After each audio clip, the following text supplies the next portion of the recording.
Olá, tudo bem?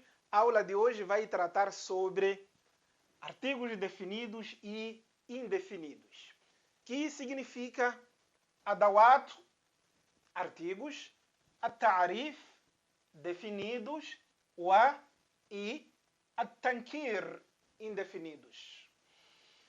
Mas antes de nós entrarmos na lição de hoje, eu gostaria de recapitular um pouco sobre os artigos definidos na nossa língua portuguesa, justamente para poder facilitar a percepção desta lição de hoje.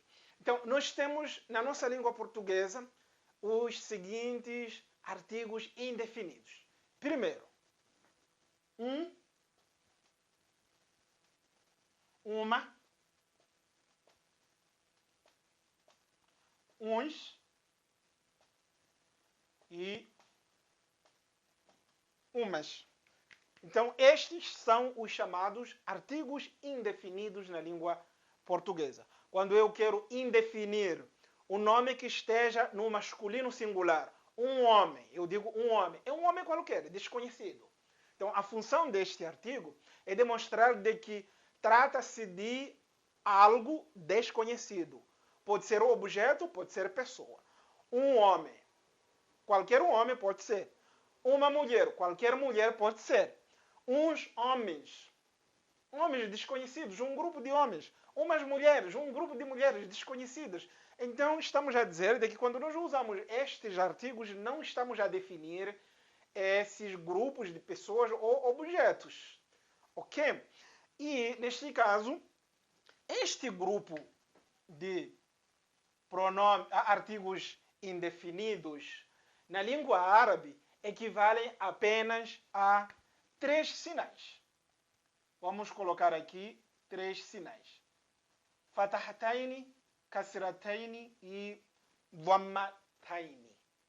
Fatahataini, kasrataini e dhammataini. O que significa com isto? Significa de que se eu tiver um nome, vamos usar o nome como Baitu. Significa casa. Baitu, casa. Ou nome Rajulu, de uma pessoa. Rajulu. Então, percebam de que quando eu vou introduzir um desses sinais, que são chamados tanwin, chamam-se tanwin. Então, quando eu vou introduzir um destes sinais no fim destas palavras, eu estou a indefinir, ou seja, estou a usar o artigo indefinido. Neste caso, eu digo assim, baitun. Baitun, e aqui digo rajulun. Rajulun. Quando eu coloco, então, tanwini no fim, eu estou a dizer que é uma casa desconhecida. Aqui significa baitun, uma casa. Uma casa. E aqui significa um homem. Um homem. É desta forma que nós indefinimos ou usamos os artigos indefinidos na língua árabe. Então, sempre que eu tiver tanwin, um destes sinais, eu estou a dizer de que este nome é indefinido. Podemos introduzir os outros sinais. Eu posso também dizer baitin. Posso também, baitin que significa uma casa. Posso dizer também baitan.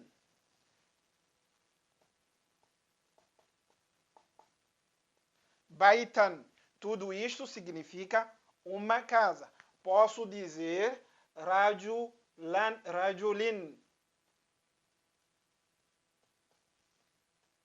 Rajulin significa um homem ou rajulan.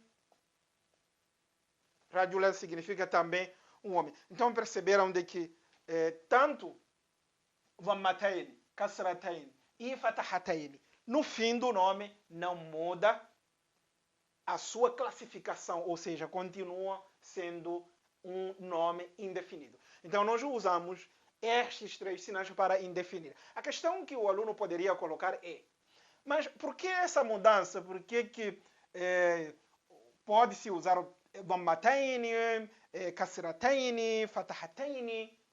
Seria outra resposta numa outra aula. Porque esta mudança depende da classificação gramatical do nome.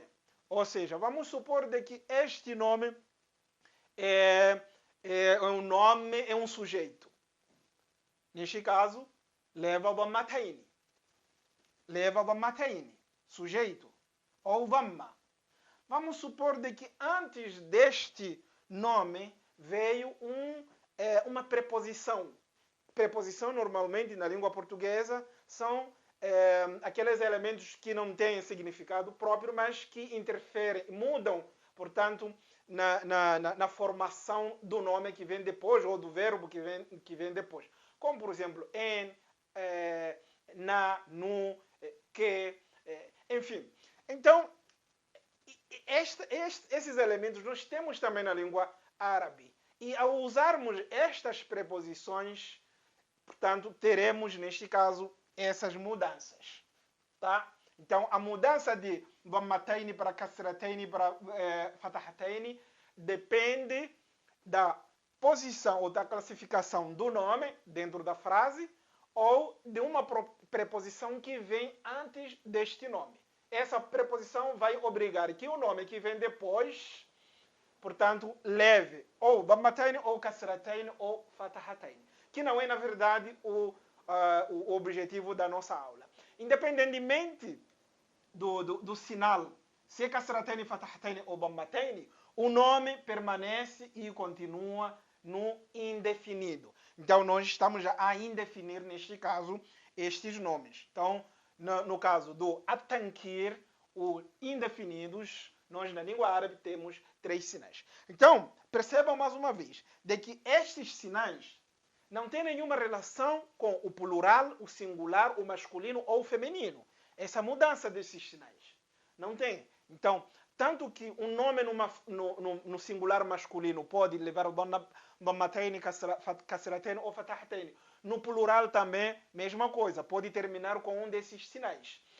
Masculino pode terminar com um desses sinais. O feminino pode terminar com um desses sinais. Então, não tem nenhuma relação com o gênero ou o número. Ficou claro? Mas sim tem relação com a sua classificação dentro da frase. Então, aqui, portanto, fica bem claro.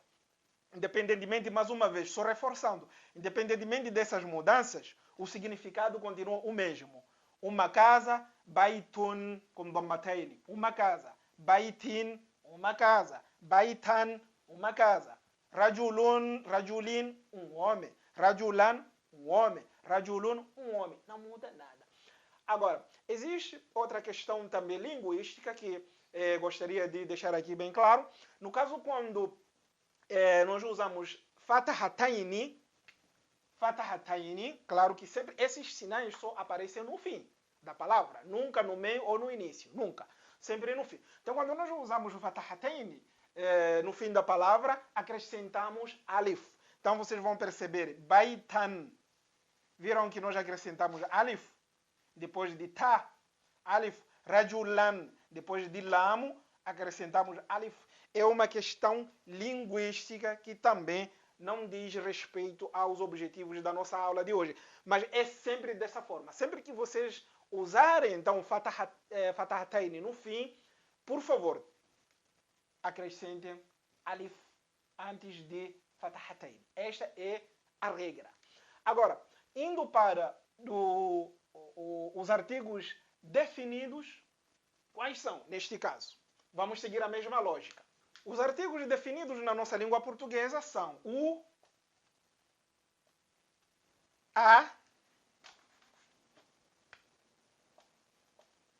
os e as. Então, quando nós queremos definir um nome no masculino singular. Um homem, por exemplo. Dissemos o homem. O homem. O objeto no masculino. O homem. Um objeto ou um nome no feminino. A mulher. Se for no plural, homens. No plural, os homens. Se for no plural também feminino, neste caso, as mulheres. Então, estes são os chamados artigos definidos, que são aqueles que definem o nome. Vamos supor que chegou alguém na sua casa e o seu filho chega e diz: papai, o homem chegou. Então, é um homem conhecido. Papai, o Pedro chegou. É aquele Pedro que nós conhecemos. Papai, as coisas chegaram. Quer dizer, já conhecemos quais são essas coisas. É desta forma que nós usamos, então, o, a, as, os, para poder definir as coisas ou as pessoas.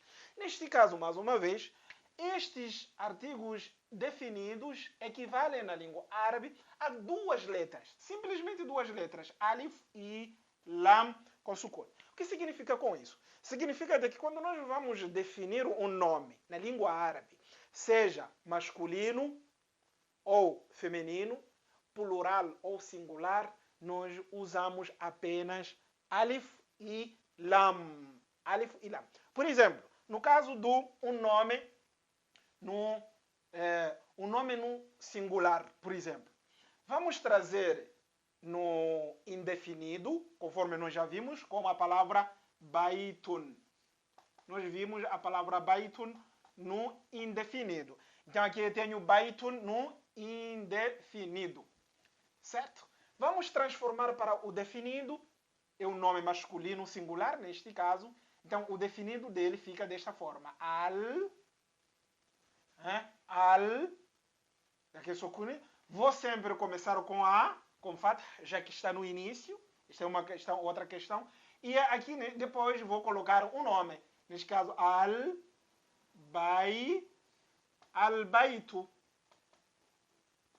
Al-baitu. O que aconteceu? Vão observar de que na língua árabe não se juntam os artigos definidos e indefinidos na mesma única palavra. O que significa com isso? Significa de que quando eu vou usar o artigo definido al, neste caso, numa palavra como esta, eu não posso usar ao mesmo tempo um artigo indefinido. Não posso usar dois artigos na mesma palavra. Definido e indefinido. Não pode. Então, neste caso, já que eu tenho al, o artigo definido, eu vou ter apenas um sinal de dhamma. Não podem ser dois sinais. Não pode ser dhammataini.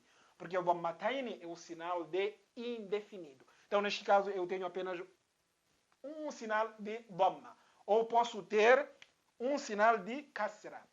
Vamos definir de uma outra forma. Ou colocando outro sinal. Al-baiti. Al-baiti. Desta forma. Ou pode ser também al-baita. Ok? Al-baita. Então, dependendo mais uma vez da sua classificação dentro de uma palavra ou de uma frase, melhor dizer. Então pode ser al-baitu, al-baiti, al-baita. Sem nenhum problema. Mas eu não posso usar o tanwin. Então eu tenho, neste caso, o nome de um objeto. Se eu usar o nome de uma pessoa, rajulun, posso recorrer mais uma vez os mesmos exemplos. Rajulun, um homem. E aqui tenho ar-rajulu.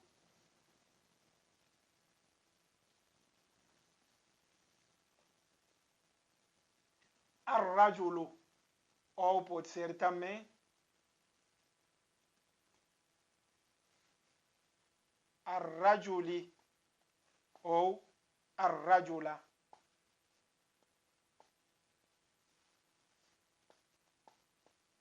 Ar-rajula. Um homem, rajulun, um homem, ar-rajulu, um homem, ar-rajuli, o homem. Ar-rajula, o homem. Interessante. Então, é desta forma que nós definimos qualquer nome de objeto ou de pessoa na língua árabe. Agora, quando nós lidamos com nomes próprios, atenção, nomes próprios. Nomes próprios como cidades, nomes de pessoas. Né? Vamos, por exemplo, Muhammad.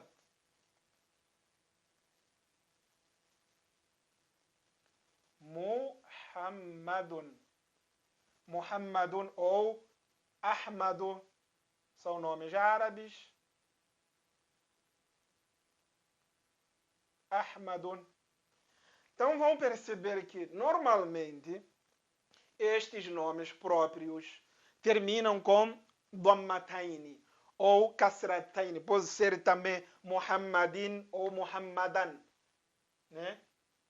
Pode ser também Muhammadin, Muhammadin ou Muhammadan.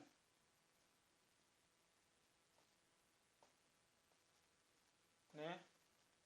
Muhammadan, Muhammadin ou Muhammadan, Ahmadun ou Ahmadin. Vou colocar também no caso do segundo nome. Pode ser Ahmadin ou pode ser também Ahmadan. Ok? Então, o que eu gostaria de chamar a atenção? Quando nós lidamos com nomes próprios de pessoas ou cidades, normalmente vocês poderão observar de que terminam com dhammataini, ou kasrataini, ou fathataini, que são sinais de artigo indefinido, que são sinais do indefinido. Mas, dentro da língua árabe, é que todos os nomes, por mais que terminem com os sinais indefinidos, são classificados como definidos. Os nomes são classificados como definidos.